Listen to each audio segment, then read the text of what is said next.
Olá pessoal, hoje nós vamos continuar aquele assunto que nós tratamos na última aula. Falamos sobre as engrenagens. O importante agora é pegar esses conceitos que nós aprendemos sobre as engrenagens e vamos entender, ver como que eles se aplicam, né? Onde que são utilizadas as engrenagens, por exemplo, nos sistemas de transmissão dos tratores agrícolas. O que são os sistemas de transmissão, né? Quando eu paro o meu veículo lá no posto de combustível, abasteço o meu veículo, eu estou abastecendo o meu veículo com uma energia química. Aquela energia química armazenada lá na forma do combustível, ela vai ser transformada dentro do motor até ser utilizada lá nas rodas, né? Então ela vai gerar uma potência a partir da combustão interna do motor e ela vai caminhando nessa potência, ela vai sendo transmitida. Então ela sai do motor, está aqui dentro do motor, passa pela embreagem, passa pela caixa de marcha, chega ao diferencial para chegar até a redução final e então aos rodados. O que nós vamos fazer nessa aula é justamente isso, é entender qual é esse caminho, né? Quais são os componentes desse caminho, como que ela é transmitida. Bom, o que acontece em um carro, em uma moto comum, acontece também no trator. A diferença é que no trator as relações de transmissões são diferentes e ainda existe uma outra que chama a redução final, uma outra parte constituinte desse sistema de transmissão.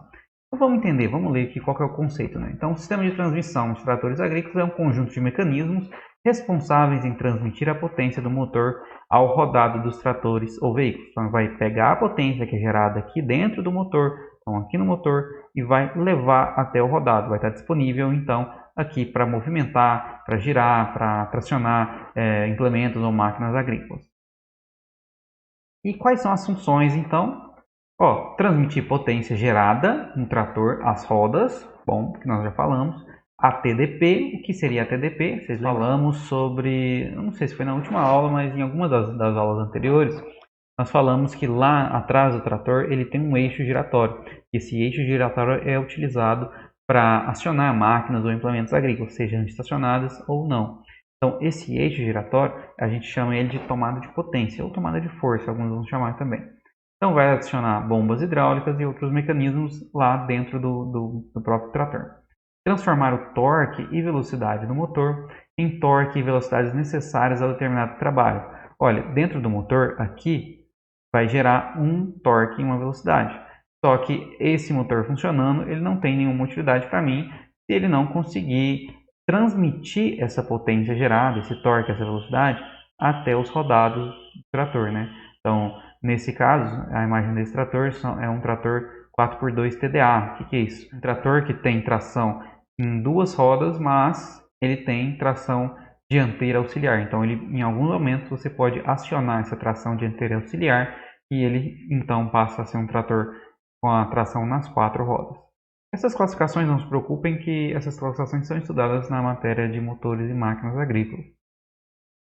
Proporcionar ao operador do trator controle através do acionamento da embreagem e troca de marchas de mecanismos ligados a TDP e velocidade do trator. Então, esse daqui também está entre as funções lá. Quando você está dirigindo um carro, uma moto, um trator, um caminhão, qualquer coisa que seja, e você quer alterar a velocidade, você quer alterar, você parou no sinal, por exemplo, você aciona a embreagem, se o carro for de câmbio manual, você aciona a embreagem, e no momento que você aciona a embreagem, o carro ele continua ligado, continua engrenado, mas ele não transmite a potência para os pneus, né, para os rodados, no caso dos tratores.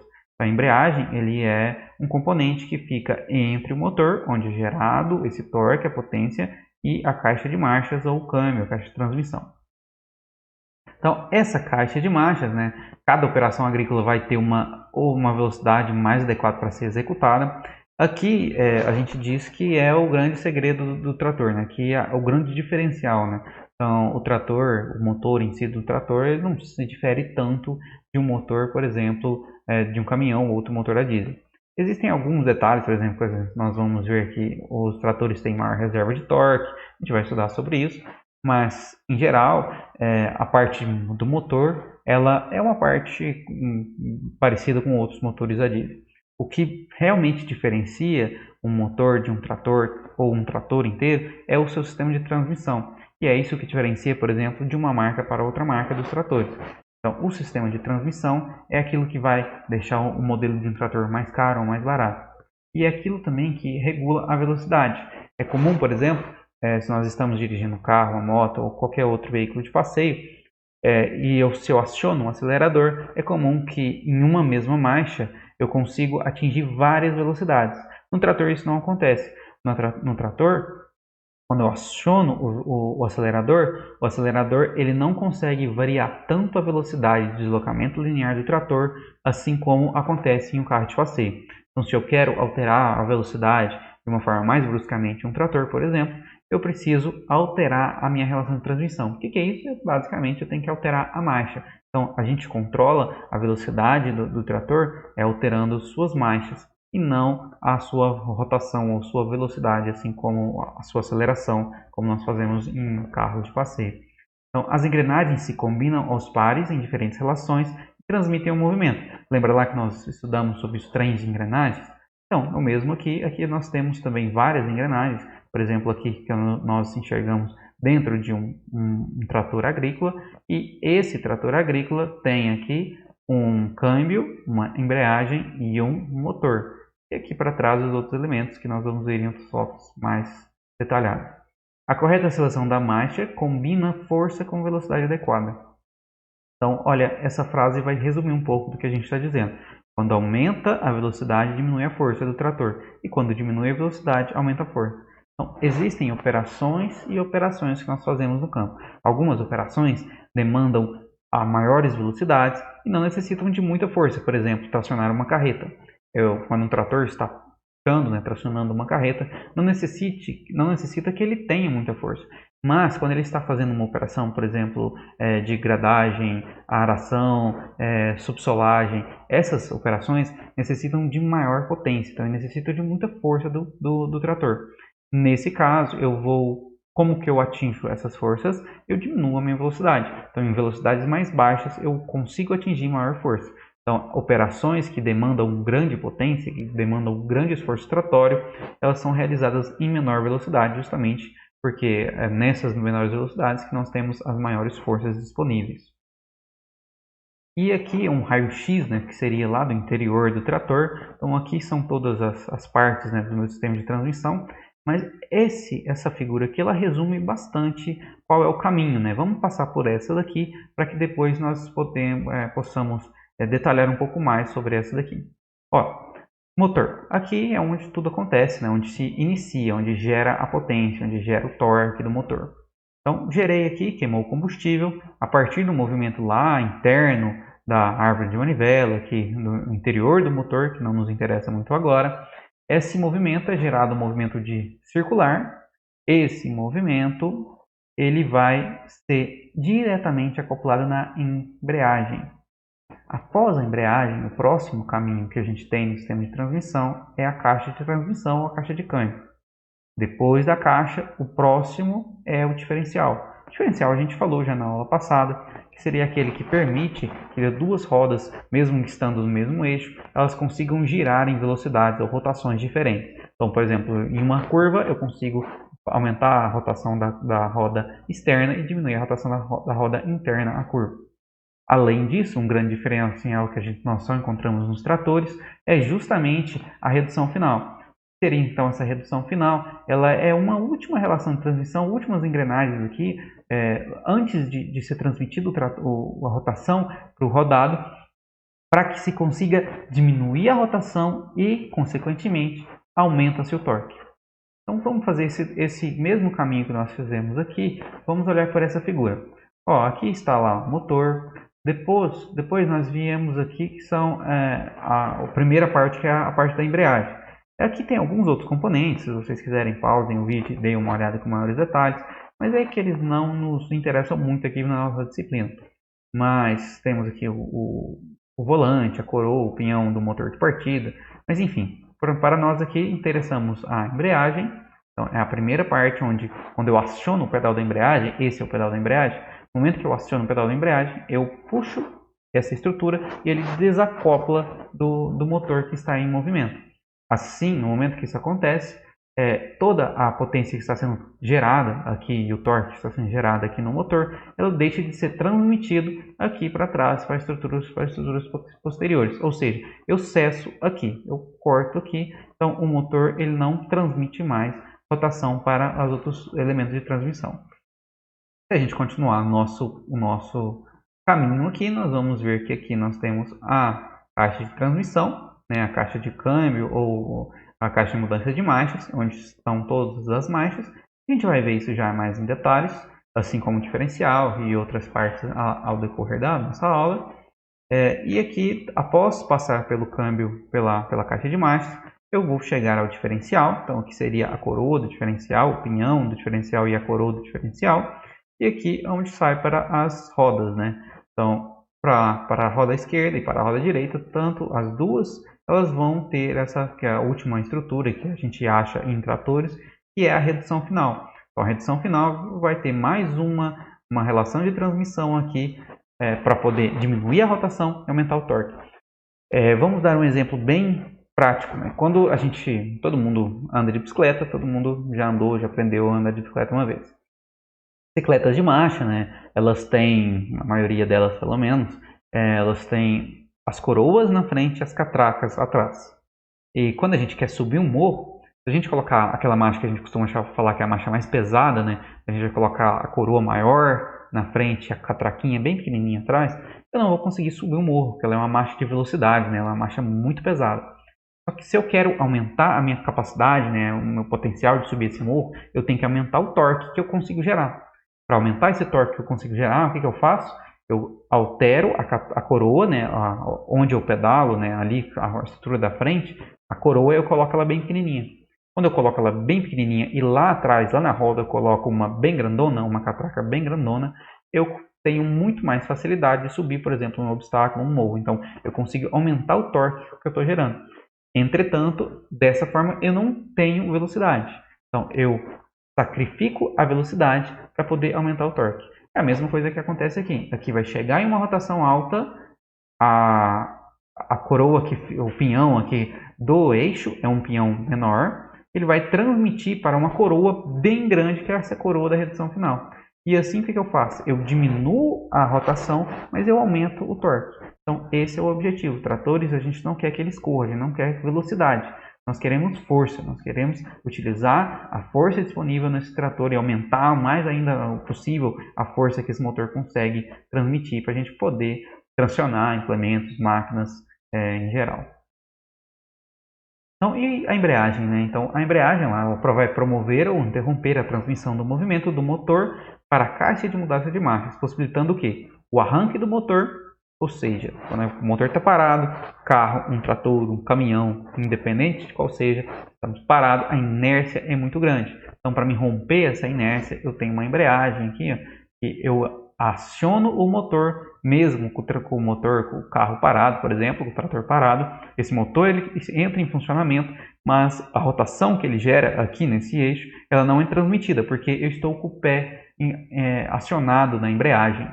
Então, no momento que eu solto o pé da embreagem, eu vou iniciando o movimento. Por isso que se nós soltarmos o pé bruscamente, por exemplo, se estivermos dirigindo um carro ou mesmo uma moto, provavelmente esse carro vai apagar. Ele vai desligar, porque ele não consegue romper aquela inércia, né? Então eu tenho que soltar ele lentamente para que o motor consiga romper a inércia que é da massa do veículo parado, o atrito entre das rodas dos pneus com o solo. Ele também promove essa embreagem, né, a mudança de marchas, porque se eu aciono, né, eu interrompo a rotação que está vindo do motor, eu consigo trocar aqui as engrenagens, assim como numa bicicleta. Se eu trocar a marcha pedalando com muita força, eu vou ter um problema que eu vou forçar muito todas as rodas dentadas, né, as catracas, coroas. Agora, se eu alivio o pedal, é como se eu tivesse uma embreagem, eu consigo alterar as marchas de uma forma mais suave. Então, o funcionamento independe do motor, porque depende só de um pedal, né? Eu aciono lá dentro do meu veículo, né? E ela também vai me dar a questão de segurança, né? Em alguns momentos, a gente vai precisar acionar isso daqui para poder desligar o carro ou parar o carro em algum local mais perigoso. Como é que isso funciona, então? Qual seria o princípio de funcionamento, né? O princípio de funcionamento da embreagem é por atrito. Olha, esse daqui é um exemplo bem tranquilo, bem de se entender. Aqui eu tenho, né, uma furadora com um disco de polir e segundo o disco está parado longe em frente. Ó, tenho dois discos, aqui eu tenho uma pessoa segurando e os dois estão separados. Então tá aqui. No segundo exemplo, eu vou aproximando essa furadeira desse outro disco de polir até que entre em contato um com o outro. No momento que inicia esse contato, eu ainda tenho algum deslizamento. Agora, quando eu aperto mais esse disco, esse contato ele aumenta muito e o atrito é muito forte. Ele não consegue ele não permite esse deslizamento. Então, é assim, justamente assim, que uma embreagem funciona. Então, o disco de embreagem ela é formada de um material que tem um coeficiente de atrito muito elevado. Então, quando a gente aciona, a gente pisa na embreagem, aqui está o movimento do trator, do motor, e aqui está o disco da embreagem. Quando um está acionado com o outro, eles giram solidários. Quando eu aciono a embreagem, o que acontece? Eu separo, então o motor continua rotacionando e a embreagem fica parada. É assim que funciona uma embreagem dentro de um motor, de um trator, de um carro, de um caminhão. Todas as embreagens são dadas algumas variações, o princípio de funcionamento é o mesmo. E o câmbio, né? Então, o câmbio, a função principal é alterar a força e velocidade. Quando eu altero, lembra que eu disse já para vocês de tratores, eu altero a velocidade alterando a marcha e não alterando só a velocidade, só a aceleração. Por que isso? Se você pegar um carro, uma moto, independente, lá você colocar uma segunda em um carro, vamos dizer, e se eu sair, eu consigo sair de segunda, e se eu acelerar até o fundo do pedal, provavelmente você vai atingir aí mais de 50 km por hora, 80, quase 100, dependendo do veículo. Isso não vai acontecer nos tratores. Se eu acelerar muito o trator, a faixa de velocidade dela não é tão grande quanto para uma segunda marcha de um veículo qualquer. Funções secundárias, possibilitar o ponto neutro e inverter o sentido de rotação, ou seja, colocar ré para poder manobrar ou fazer algumas outras operações. Então, lembra lá que eu já mostrei em umas primeiras aulas como que funciona o câmbio, né? Em geral, os tratores eles não têm só um câmbio, né? Ele vai ter duas alavancas ou até três alavancas de câmbio. E essas alavancas elas têm as opções. Por exemplo, aqui ó, tem uma, duas, três, quatro, cinco marchas de cá e duas marchas para cá. Então, quantas marchas à frente eu tenho aqui? Ó, à frente eu tenho uma, duas, três, quatro vezes 2. Eu tenho 8 marchas à frente e tenho a ré, eu tenho duas marchas a ré. Porque essa daqui é o que me diz da velocidade, ó, R tartaruga e D lebre. Então, se eu coloco aqui, eu engato R e coloco primeira, eu estou trabalhando na primeira reduzida, primeira à frente, R tartaruga. Se eu coloco na segunda, mantenho aqui no R e coloco na segunda, eu vou estar trabalhando na segunda marcha. E assim a gente vai até o fim. Aqui é o interior de um câmbio, né? Não são tão poucas engrenagens e não é tão simples. Se a gente lembrar das nossas últimas aulas, na verdade da nossa última aula, a gente consegue olhar para essa engrenagem e classificá-la como uma engrenagem cilíndrica de dentes helicoidais. Lembra que eu disse lá quando nós estávamos estudando que foi se adotando para câmbios essas engrenagens pelo fato de elas serem menos ruidosas, né? Elas fazem menos barulho do que as engrenagens cilíndricas de dentes retos. No momento do acoplamento, essas engrenagens elas são menos ruidosas e vibram menos também. Vamos dar uma olhada então como que funciona um câmbio manual de um veículo, que é o mesmo que funciona dentro de um trator.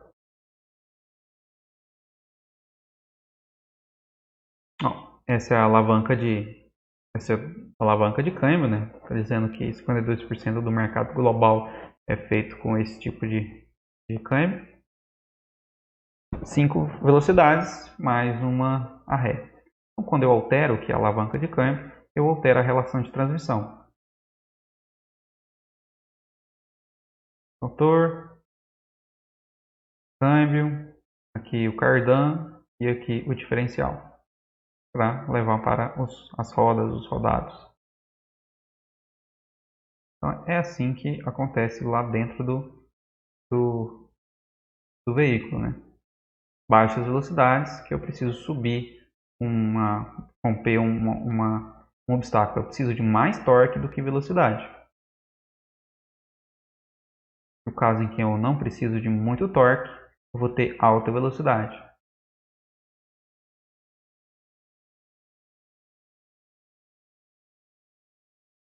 e assim o acoplamento. Ó. Lembra lá o engrenamento entre o pinhão e a coroa? Número de dentes e velocidade. Então é a mesma equação que nós já trabalhamos. E é o que acontece lá dentro do câmbio, então, ou da mesma forma, é o que nós estudamos já. Então aqui vem do motor, aqui eu tenho a primeira redução e aqui é o eixo que vai passar para o câmbio, né? Então esse daqui é a que vai saída, a rotação de saída. Quando eu altero a relação de transmissão, eu altero aqui a velocidade. Eu altero o torque também. Aqui, ó, tá já acoplado direto. Então, terceira marcha. Ele fez a primeira marcha, ele fez a segunda marcha e ele colocou a terceira marcha. Então, operação complexa e barulhenta, né? E aí foi o que já colocou uma engrenagem helicoidal, cilíndrica de dentes helicoidais.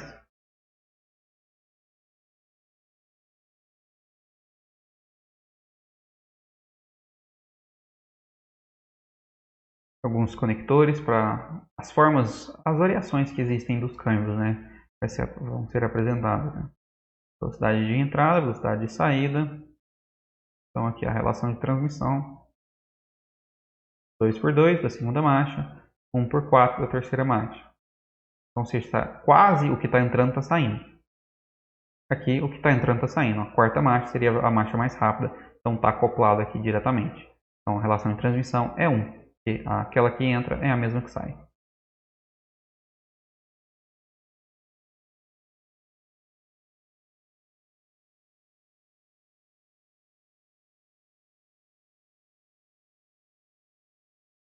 E aí foi para tentar diminuir os trancos, né, entre as trocas de marcha, foi se melhorando os sistemas de acoplamento, né, de troca de marcha, para justamente aumentar a eficiência das trocas e diminuir o desgaste e aumentar a vida útil dos componentes. Essa daí é uma das formas de transmissão, né? Então, quando você altera lá a alavanca do câmbio, o que vai ser alterado, né? Você mexe, né? Nós temos diferentes velocidades. Vai ter um anel sincronizador que vai ajudar a sincronizar, a fazer que esse acoplamento seja um pouco mais suave.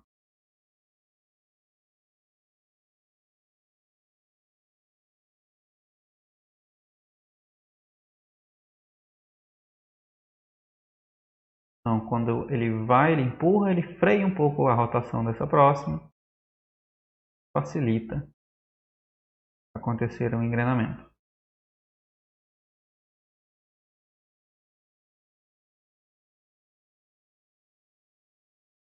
E aí, engrenado.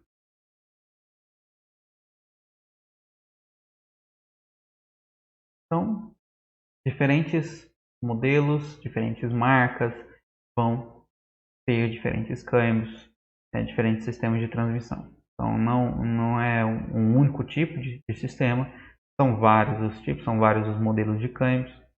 E os modelos mais novos ainda vêm com câmbios diferentes, mais diferentes ainda. Então vai depender de qual modelo, qual a marca, qual o investimento. Né?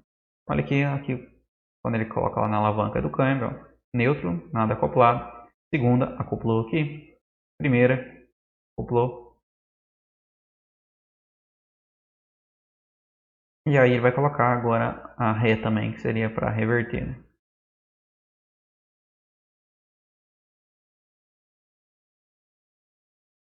Colocando a ré, coloca uma engrenagem ao meio, né? Para poder fazer a reversão. Então aqui ele está acoplando a ré. E aí ele consegue então reverter a rotação do eixo que está saindo, né? Ok?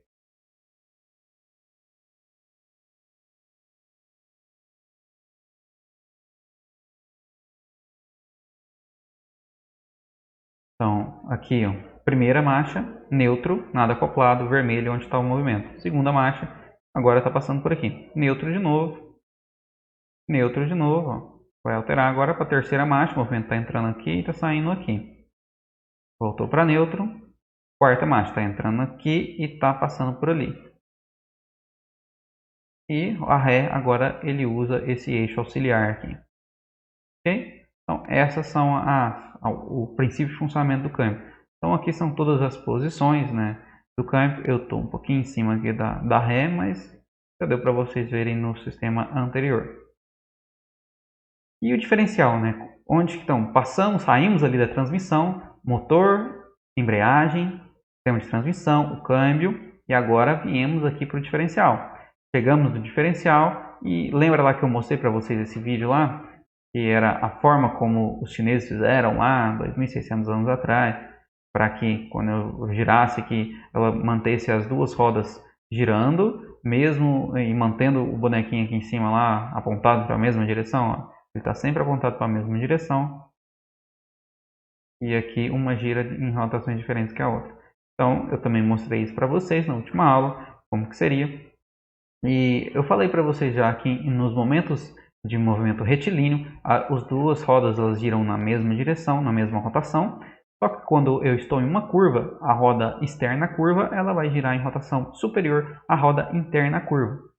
E como que funciona isso? Eu vou mostrar para vocês já um vídeo, mas ó, o diferencial ele possui duas planetárias que são unidas a semiárvores. Planetárias estão unidas a semiárvore de eixo, essa e essa semiárvore. Então a planetária é uma cônica que está aqui. Quando as rodas de tração giram com a mesma velocidade, as satélites transferem a mesma rotação para as planetárias. As satélites são essas laranjadas. Então, as verdes são as planetárias. Então, quando as rodas de tração giram com a mesma velocidade, essas satélites então, vão transferir a mesma rotação para as planetárias. Então, essa gira na mesma rotação que essa. E no movimento em curva? Nessa situação, as planetárias giram a velocidade desigual. Ou seja, esse eixo vai girar em velocidade diferente, essa roda, na verdade, diferente dessa outra roda, provocando um movimento de rotação das satélites na cruzeta. Olha só, se vocês virem aqui o que acontecia com a satélite? Ela girava nessa forma. Agora, a satélite ela vai girar um movimento de rotação, vai girar em torno do próprio eixo, diferente do que acontecia aqui. Isso daqui é feito justamente para compensar essa diferença de rotação entre as rodas. Tá, vamos ver aqui um exemplo do carro. Ó, aqui, né, que ó, resumiu o motor, aqui veria o sistema de transmissão, né, o câmbio, na verdade, e aqui vem o eixo cardan, o diferencial e as rodas, né. Então, vamos lá. O diferencial vai permitir, então, que eu gire as rodas em rotações diferentes. Aqui um exemplo de uma curva. Essa roda vai girar uma rotação menor do que essa roda. O perímetro percorrido pela roda externa é maior do que o perímetro percorrido pela roda interna. A rotação da esquerda é maior do que a rotação da direita.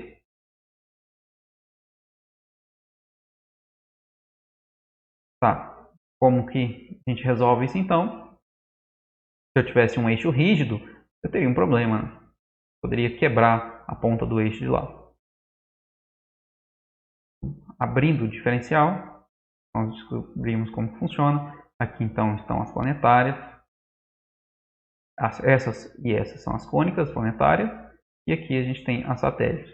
Então, no caso de uma girar independentemente da outra, eu vou acarretar aqui na rotação da satélite.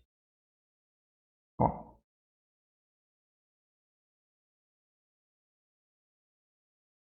O pinhão e a coroa do diferencial. Note aqui que também são em helicoidais, dentro de helicoidais.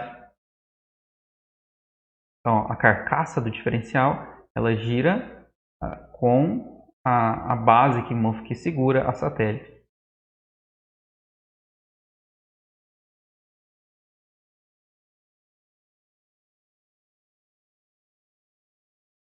Então, cada uma das estruturas, né?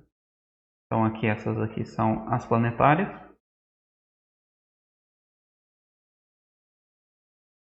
Ó, em linha reta, todo mundo está girando igual. Rotação da esquerda igual da direita. só acontece a rotação do pinhão, que está vindo aqui do câmbio, e aqui da carcaça do diferencial. Então a satélite ela está paradinha. A satélite ela só serve de engrenamento, então, para poder acontecer a rotação das planetárias. Então, vamos alterar agora, vamos entrar numa curva. O lado esquerdo vai girar, o lado direito, na verdade, vai girar menos do que o lado esquerdo. Como que ele vai compensar essa rotação? Essa satélite, ela começa a ter um movimento de rotação. Então, quando ela tem esse movimento de rotação, ela consegue compensar. Então, ela vai girar aqui como ela fazia antes, né? Translação em volta das satélites, e vai ter um movimento de rotação aqui em volta do próprio eixo. Então, ela faz as duas coisas ao mesmo tempo. E aí, quando ela faz isso, ela aumenta a rotação daquela roda que está mais livre.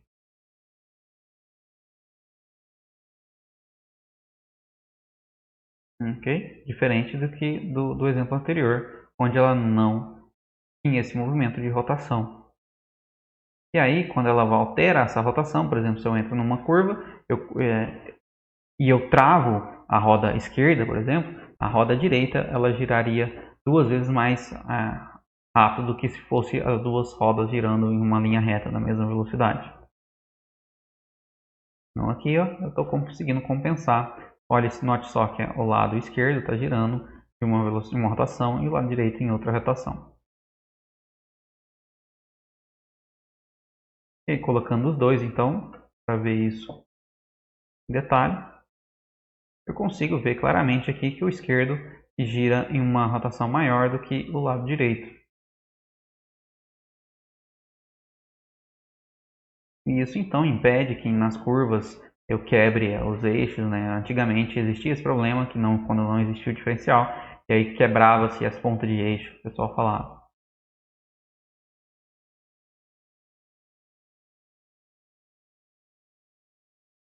Ok? Aqui vem como é que é distribuída a potência, né? A potência chega e vai sendo distribuída para os dois lados.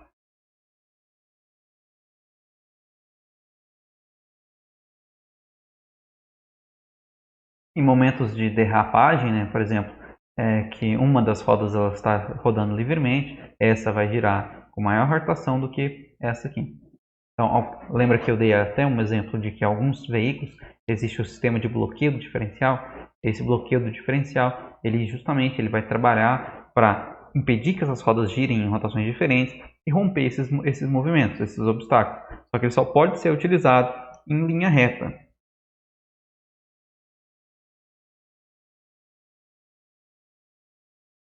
Tá, então esse diferencial ele vai ficar aqui. Ó. Quando a gente olha atrás do trator, nós podemos identificar que ele fica aqui nessa parte, porque aqui ela vai para a roda esquerda e para a roda direita.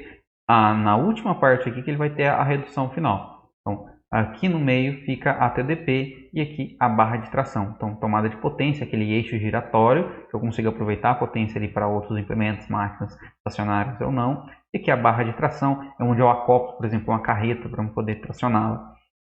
Então, aqui as estruturas que nós já vimos lá do diferencial, né? A planetária e as satélites e a coroa do diferencial. Então, aqui é o que nós já detalhamos ali atrás. Então, faltava só da gente falar da redução final. Então, os redutores finais têm a finalidade de multiplicar o torque e reduzir os choques mecânicos transmitidos ao diferencial e restante da transmissão. Então, ele fica aqui, quando a gente consegue ver ele claramente aqui, quando a gente olha por dentro aqui da roda, do rodado de um trator. Né? Então, aqui é a parte onde fica a redução final. Essa estrutura aqui é essa estrutura aqui. Então, aqui eu estou tirando uma foto desse pedacinho aqui, é justamente essa foto que está representada. Terceira redução do sistema de transmissão, aumento do torque no semi-eixo das rodas motrizes. Então, já vi o pessoal utilizando essas engrenagens para fazer esses pesos, né, para levantar. Então, aqui para ter uma ideia, né, coloquei essa foto para vocês terem uma ideia do tamanho dessa engrenagem. Então, aqui é a engrenagem da redução final ali, essa daqui é a maior engrenagem. Então, se eu venho com uma engrenagem pequenininha, eu aumento muito, né? Se a motora é muito menor do que a movida, eu vou ter uma multiplicação muito grande do torque, uma redução da rotação. Lembra lá? E aqui, só para a gente manter os cálculos todos na ponta da língua, nós precisamos entender quais são as relações fundamentais, né? Como que essa potência ela é gerada lá no motor e como que ela chega até o rodado. Então, existem algumas perdas, a perda de transmissão, a perda do rodado, e essas perdas a gente consegue estimá-las, né? A gente tem fatores para determiná-las, e a gente consegue determinar, então, qual que é o torque do motor e qual que é o torque que vai estar disponível lá na barra de tração. Então, ó, torque do motor, rotação do motor, multiplicado pela eficiência de transmissão, vai ser igual a torque do rodado vezes a rotação do rodado. Certo? Então, eu tenho essa equação aqui de igualdade que eu consigo resolver alguns problemas. Existem algumas outras em relações fundamentais, por exemplo, a potência do motor, ela vai ser igual a torque no motor vezes a rotação do motor. Isso daqui é para você manter essas unidades aqui já tem a conversão, né? Então, para que você coloque, para que seu resultado saia em cavalos, em CV, e eu adiciono o torque em kgfm e a rotação em RPM, eu tenho que adicionar isso aqui que já é uma conversão.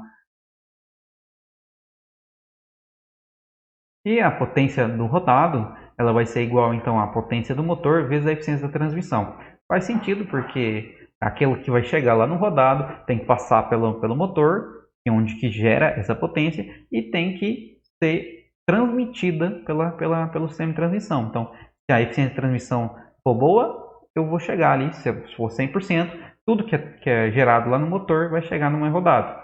Geralmente, isso não é 100%, nunca, na verdade é 100%, então sempre tem alguma perda.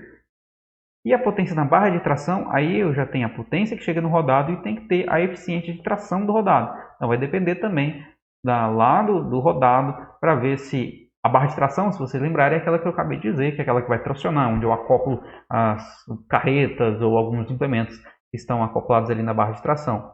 Então, quando eu quero descobrir, né, qual que é a potência que chega na barra de tração, eu preciso saber qual que é a potência que chega no rodado, que é aquela que já teve a perda lá da eficiência da transmissão, só que aqui também tem a perda da eficiência do rodado.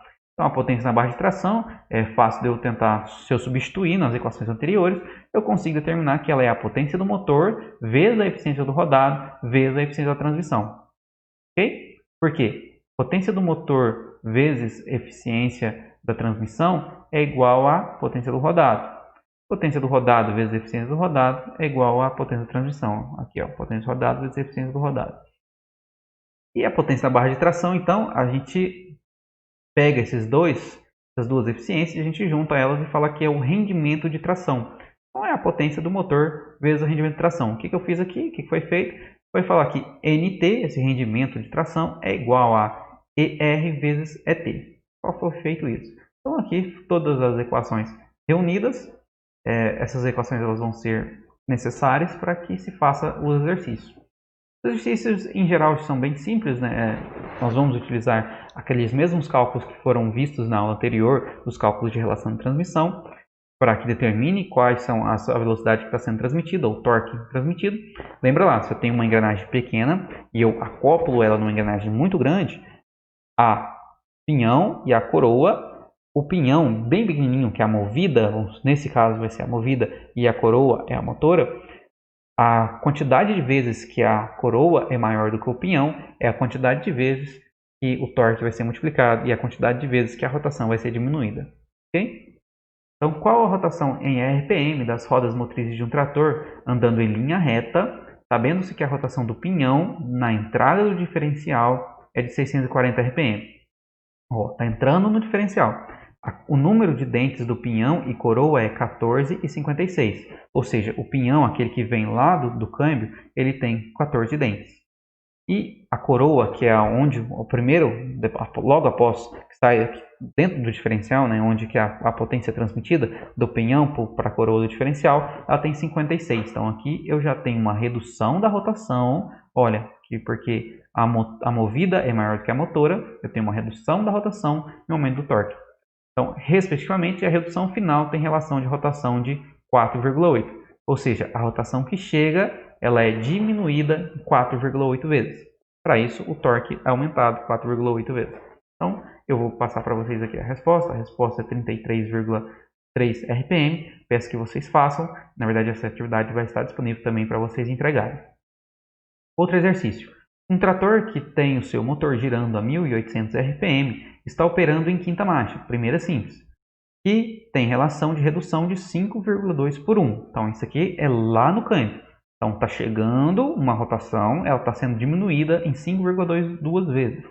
Sabe-se que o número de dentes do pinhão e coroa é 15 e 48. Então, estou falando lá do diferencial, pinhão e coroa do diferencial, respectivamente. E a redução final tem relação de rotação de 5,5. Ou seja, a rotação está caindo 5,5 vezes. Pergunta-se, qual a rotação em RPM das rodas motrizes desse trator andando em linha reta? Então, é o que sai da redução final, a rotação que sai da redução final. Caso uma das rodas seja freada totalmente, qual será a rotação da outra? Explique. Quando eu travo uma das rodas, a outra roda vai fazer o que com a rotação dela? Vamos pensar. Qual a velocidade do trator em km por hora? Sendo-se que o perímetro da roda motriz é de 4,3 metros. Qual a velocidade do trator? Lembra lá, se eu tenho o perímetro, se eu sei quantas rotações ele faz por minuto, RPM, rotações por minuto, e eu sei qual é o perímetro da roda, eu consigo determinar qual é a velocidade, qual é o deslocamento em metros lineares. Da mesma forma como o anterior, eu passei para vocês aqui também os resultados, mas eu quero que vocês desenvolvam o cálculo e comparem com os resultados. Exercício 3. Em uma transmissão por engrenagens, a engrenagem motora tem diâmetro de 100 mm e gira numa rotação de 1.500 RPM, com torque de 20 nanômetros. Transmitido rotação para uma engrenagem movida de 70 mm de diâmetro, determinar rotação, torque e potência da engrenagem movida. Certo? Nada diferente do que nós já fizemos. Então, eu também já determinei aqui, já coloquei os resultados e quero que vocês cheguem nos mesmos resultados. 4. Um trator apresenta um motor com torque de 28 kgfm a 1.700 RPM. Considerando uma eficiência dos mecanismos de transmissão da ordem de 96, então é a eficiência da transmissão, determine qual será a potência desenvolvida na árvore motriz do rodado do trator. Qual que é a potência que está desenvolvida lá no motor, lá na árvore do motor, na árvore do rodado, né? Qual será a potência que vai ser desenvolvida lá no rodado? Então, fica chegando no rodado. Qual a eficiência de tração do rodado e o rendimento de tração da barra do trator, sabendo-se que é capaz de desenvolver 1.300 kgf na barra de tração a uma velocidade de 10,9 km por hora. Então, também eu tenho as respostas e eu peço que vocês tentem resolver e me enviem a resolução. Número 5 é um exemplo bem parecido com o anterior, e também está acompanhado das respostas para fazer os cálculos. Número 6 é um exemplo também parecido com o anterior, a diferença é que esse daqui não tem as respostas, é para vocês trabalharem, porque esse é um pouquinho mais complexo, seria um exercício mais completo. Então eu dou toda uma situação e eu pergunto qual será o torque no eixo das rodas motrizes do trator, qual a velocidade do trator será deslocamento para cada marcha, qual a potência na barra de tração, considerando uma eficiência de tração rodada de 80%, qual o rendimento de tração, faça um gráfico relacionando a velocidade com as marchas e faça um gráfico relacionando o torque com as marchas. Então, aqui, cada marcha, a primeira marcha, então, a motora tem 10, a movida tem 50, a segunda, a motora tem 15 e a movida tem 40, então, primeira marcha, a segunda marcha, tem então, todas as relações, assim como lá no slide foi apresentado para trás. Então, note que aqui ele tem a primeira marcha, a primeira relação de redução que tem aqui no câmbio. Então, aqui entra 20 kgfm, 1.900 RPM, e essa daqui tem 20 dentes.